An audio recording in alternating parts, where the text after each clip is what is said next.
Hey guys, and welcome back to another episode of TechteamGB. Today we're going to take a look at the StarTech Thunderbolt Enclosure. Stay tuned to find out more.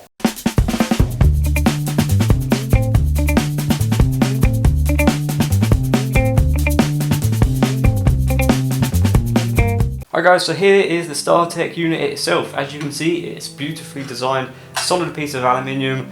It just looks amazingly stylish, especially when you have it sitting next to something like a MacBook like I have. So on the front you can see you have a status light which basically indicates if you've got power or not. And you also have two hard drive activity lights as well as a nice StarTech logo and some ventilation so the unit can get some air. Around the outside of the device it's pretty plain. On the back you can see you have two Thunderbolt ports. One's an input and then you have another one to daisy chain back out to another device. And you also have your 12 volt DC input as well as a tiny little fan that I'll get onto a little bit more later. So to open up the device itself, you can just simply take out these two thumb screws.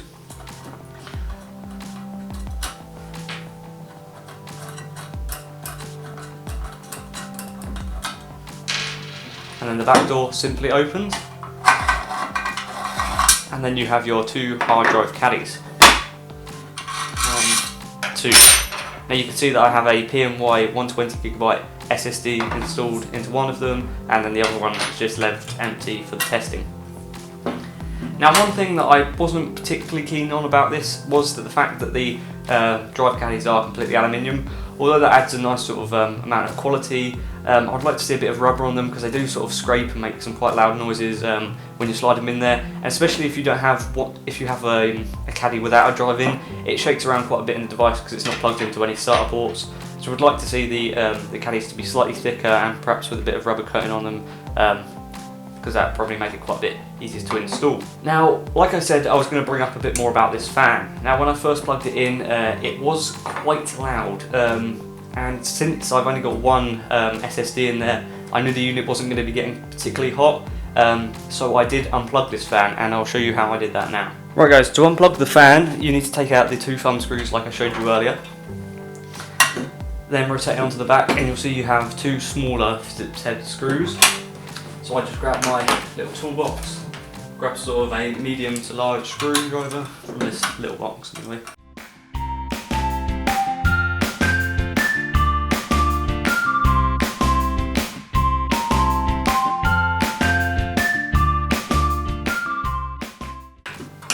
Right, now you pull down this door and then slide the entire device out like that, and you can actually see the PCIe 4X slot on the back. So that kind of just shows you how Thunderbolt works. It's basically just PCI Express. Now you can see we have two rounded head Phillips screws. So just grab that same screwdriver and just take them out like that.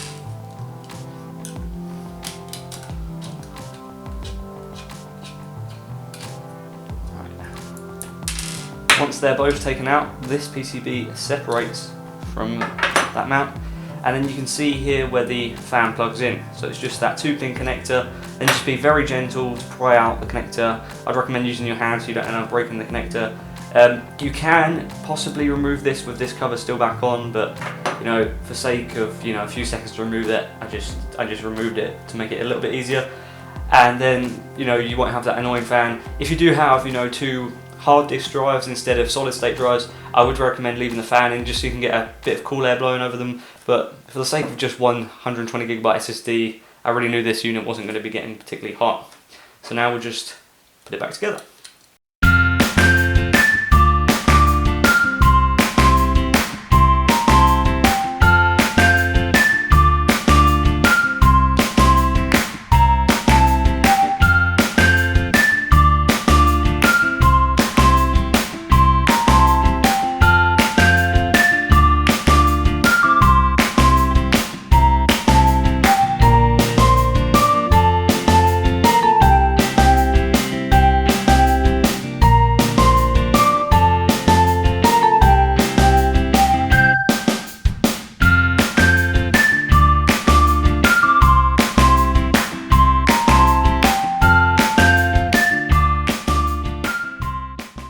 Alright guys, so now for all the accessories that come with the unit. So you do get a nice 1 meter Thunderbolt cable.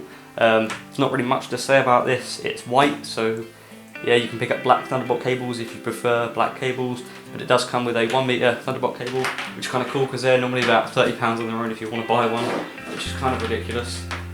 You get your power brick. It's not particularly branded by anybody, just an OEM brand. So there's your power brick, and then you get your wall adapter. Now it comes with 4 different types. It comes with the UK one, a US, a European, and another one that I'm not really sure.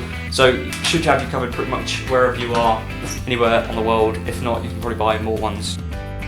Alright guys, so now I'm going to run a couple of tests on the drive itself, just to see how well it performs through Thunderbolt. So the first one I'm going to run is Blackmagic Disk Benchmark. So I'm going to use the 5GB file, and then I'm going to select the target drive to be the PNY SSD. Then we're just going to click Start Test. Now I'm only going to run this a couple of times simply because I don't want to be waiting hours for it to finish. But yeah, you can see the write's getting around about 140 and the read's getting around about 350. Now clearly this isn't the maximum capability of this SSD, and you know that's the limitations of Thunderbolt. Though it has a 20 gigabits per second sort of bandwidth, I guess you could say, it's not going to achieve exactly the same speeds as if you plug the SSD into SATA, but you can see that it is achieving some pretty incredible speeds, and it just blows hard disks out of the water at least. Alright guys, so I decided to do one more test, and that's the rubber feet on the bottom. Now this test might seem kind of stupid, but it's often something that's quite overlooked by companies, and it's definitely not here. The feet are very strong, they don't slide around at all. It's such a pain when you have like a device on your desk and wire pulls it and the device just slides around. None of that happens with this device because the rubber feet are just so solid. So that's awesome to see that they're including some nice feet on this product. Alright guys, so this is the part of the video where I tell you whether you should buy this product or not, and just kind of give my final opinions on it. Now the first thing I want to talk about is the quality. As we talked about, this thing just screams quality. It's made out of a solid piece of aluminium, and you can just tell that it's kind of designed to go with Apple computers. That doesn't mean in any way that you wouldn't work with your PC if you had a Thunderbolt input, but just the way it looks when you put it next to a Mac just sort of really shows you how it should be, but doesn't mean you can't use it with a PC.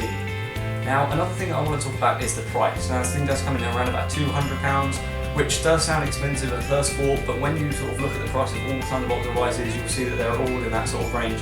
Even the cables come in at around about £30. So although it is high, it's not really any higher than any of its competition, which is great to see. Now to the things that I kind of dislike about the product. The caddies aren't as great design as I would have hoped.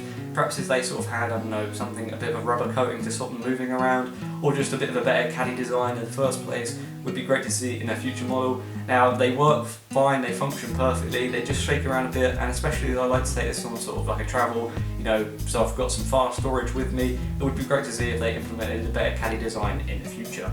Now another thing that I slightly didn't like about the product was the fan. Now I'm not really sure what size it is. It's pretty damn small. It must be something like a 2cm fan, which I can't believe it pushes very much air at all. And it does produce quite a high pitched sort of annoying noise, so I did decide to unplug it. I'm not condoning that you do that, that's up to you. Don't blame me if something happens. But in the future model, I would like to see them perhaps include a slightly larger fan, or a high quality fan that blows the same amount of air, or perhaps more, whilst being quieter. Would be great to see. But overall, I really like this product. It allows me to have some really fast storage on the go, especially with my MacBook. I only got the 128GB SSD model, so if I want some more fast storage, I can just throw a couple of large SSDs in this, and off I go. And the great thing with Thunderbolt is it's fully plug and play. It's like USB. There's no drivers to install whatsoever. I literally threw the drives in there, plugged it in, formatted the drives, and everything was ready to go in a few seconds, which is just awesome. So if you want some ultra fast storage to go with your Apple computer or PC, definitely recommend checking out the StarTech Dual Bay Thunderbolt Enclosure. So thanks for watching this episode of TechteamGB. If you like the video, hit the like button. If you dislike it, hit the dislike button. Make sure you leave us a comment down below of how we can improve next time. If you want to check out more cool videos like this, hit the subscribe button down below. And as always, if you want to check out any of the products, there's an Amazon link down below where you can pick it up. So thanks for watching, and we'll see you all next time. Bye!